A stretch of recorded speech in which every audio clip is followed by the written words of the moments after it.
This project offers the Holy Psalter chanted continuously from beginning to end as a single body of prayer. It's offered in English and shaped by a Coptic liturgical sensibility while staying accessible to any English-speaking listener who's looking for a contemplative, prayer-forward Psalter.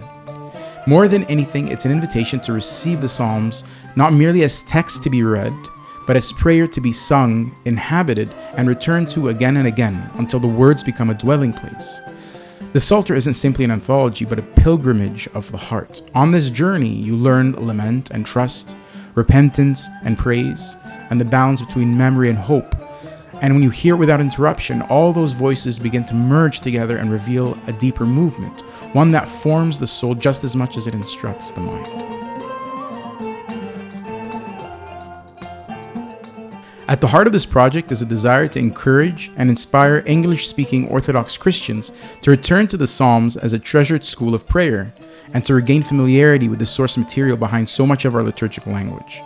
The Psalter is the Church's hymn book par excellence, and long before any of our hymnography was developed in later centuries, the Psalms formed the primary language of our liturgy. Even now, much of the Church's liturgical poetry is drawn directly from the Psalter or shaped by its vocabulary. Our hope is that this recording helps listeners become at home again in the world of the Psalter, not only as texts appointed to certain hours, like in the Agbeya, but as a living treasury to be sung, remembered, and carried into daily life until it penetrates every moment and one can pray unceasingly.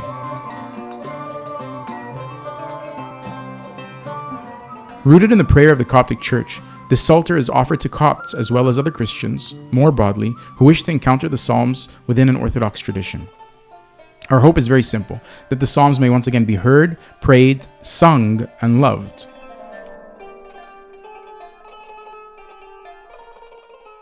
There are two equally right ways to use this production.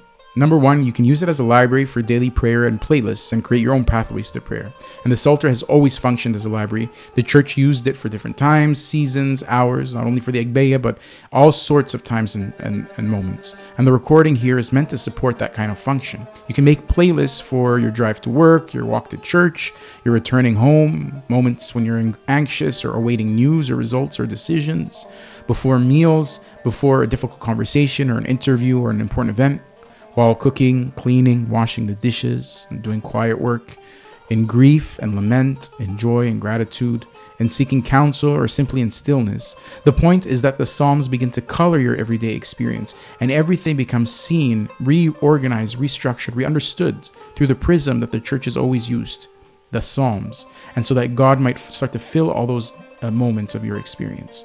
And over time, the Psalms themselves will begin to form your memory. A verse once heard in peace will come back to comfort you during sorrow. A line you once prayed mechanically all of a sudden becomes deeply personal for you. In that sense, the Psalms help create a sacred interior space within ordinary time. And we start to form associations with those Psalms, with the word of the Psalm starts to all of a sudden be recalled during a different moment in our life. And things start to become animated by the very language of the Bible. And those in-between moments that we have are become filled with prayer, and we gradually have our hearts drawn toward God. In this way, we can start to cultivate the unceasing prayer that St. Paul asks the Thessalonians. Number two, you can use this production as a continuous journey and listen to it from start to finish. That continuous experience actually begins to restore proportion and context. You begin to sense how one psalm responds to another, builds on each other, how themes return, exile, royal psalms, how the Psalter itself moves through valleys and summits and culminates in its own climax of the Hallelujah psalms that we see at the end. It also restores something practical. The continuity makes the Psalter usable, so it becomes easier to locate psalms again, to know your place, bookmark them. You see how it fits within the overall scheme of the Psalter, and you learn their contours, and you return to them repeatedly without needing to start from scratch.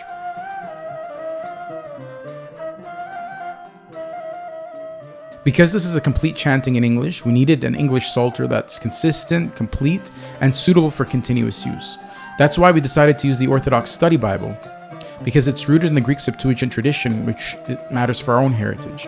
The Septuagint isn't some random Greek option, but it's actually the traditional scriptural stream of the Alexandrian Church, the Coptic Church.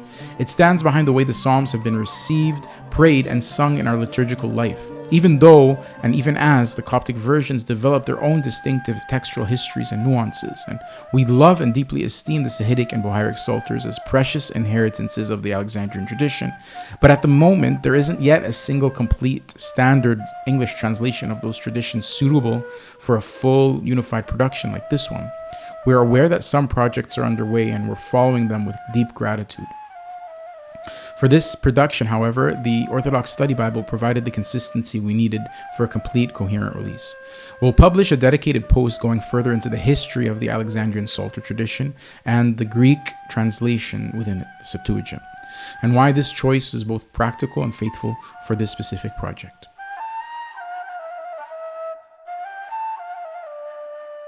Each track corresponds to one psalm and is identified by its traditional Greek number and incipit. An incipit is the opening line by which a psalm was historically known. Those words are not merely the beginning of the prayer, but they often intimate the whole interior horizon of the psalm. When Christ cries from the cross, my God, why have you forsaken me?" He's not simply citing one line from the Psalms, but invoking the opening line, the incipit, of a psalm whose full arc and meaning the church has always heard in that cry. And Psalm 21 is one of the most explicit prophecies of the crucifixion. That same principle is why we preserved incipits here. They're traditional markers that help a psalm become recognizable, recallable, and prayable, and within them they kind of contain the whole theme of the psalm.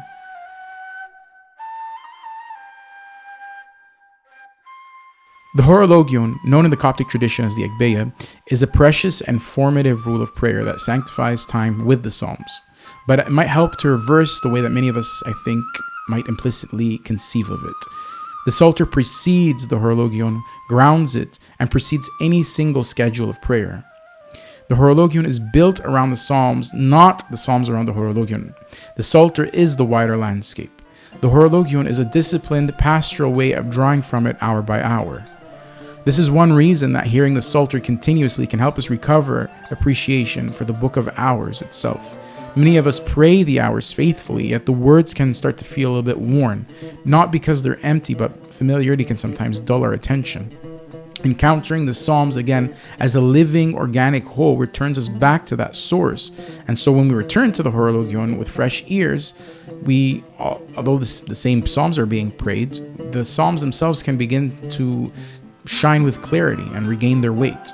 In that sense, it can help us pray the Agbeya anew. Historically, the distribution of psalms in Horologio varied across time and place, even in Egypt.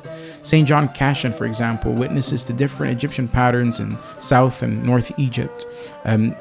Some standard practices like the 12 psalms per office, which we're all used to, are there, but there was also a living diversity that was reflected, diversity of practice across communities. Different psalms were used in different places and different times.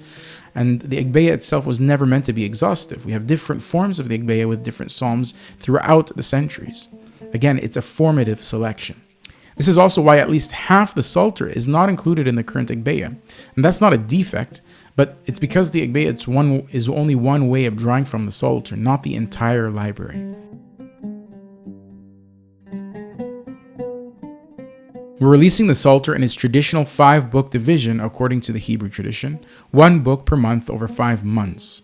We chose this gradual approach because the Psalter is pretty huge. If everything arrives at once, it can kind of feel like a monument to admire rather than a world that we're supposed to inhabit and dwell in. Book by book release gives the listener time to dwell, time for certain psalms to become familiar, for repeated listening without rushing, and time for prayer to deepen through repetition rather than haste. Each book will be introduced with its own reflection and have its own album art and motif, created in collaboration with iconographer George McCary. These 5 artworks are not merely decorative, they embody the themes we're highlighting for each book, and will explain each motif at each book release.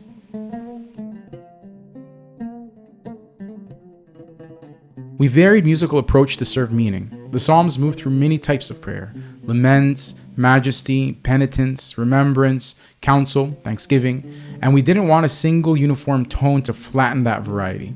So we were intentionally creative, and we often diverge from your typical Agbeya style psalm tones. Even though we use it as our template, we employ different modes, cadence types, pacing, and musical intensity to help the character of each psalm sort of speak for itself.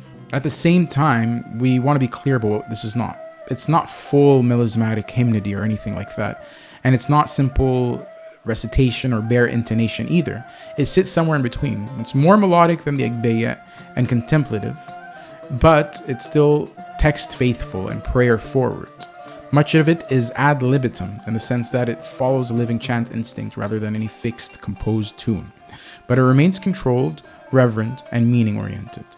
This is also why the overall pace is slower, and we slow things down deliberately to create this space for interior intention, for meaning to land, for phrases to breathe, and for the listener to respond prayerfully. Many recordings emphasize efficient recitations. This isn't one of them. Our approach leans more toward meditative dwelling on the words. Finally, we intentionally did not use the well-known public office melodies for psalms that function as set pieces in communal worship. Think of Psalms 116, the Ethnos of the Vespers Praise, Psalms 135, O Hevolem ib Choice, the second canticle, Psalms 148, 149, 150 of the fourth canticle, and Psalm 151, Anuk Pipigoji, Bright Saturday. Those were not used for two reasons. Because we plan, God willing, to release those later in a future production with their known tunes, treated as their own focused offering.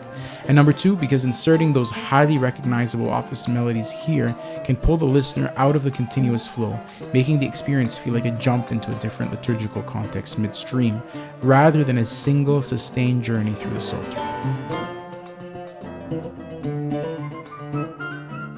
In conclusion, if the Psalter is the Church's prayer book, as we said, then this recording is simply our invitation for you to step inside it, to linger, to listen, to breathe the words until they become yours. Whether you press play from Psalm 1 and walk the entire road, or return to a single psalm again and again until it becomes your familiar refuge, our hope is the same, that the Psalms would re-enter daily life as living prayer, becoming our own way of speaking to one another in psalms and hymns, letting the word of Christ dwell within us richly, forming our mind, warming our heart, and shaping time itself into a sacred space where God can be met. May this Psalter help you discover not only what to pray, but how to pray, and may it lead you little by little into that pathway to prayer that the Church has always walked, the voice of Christ sung within his people.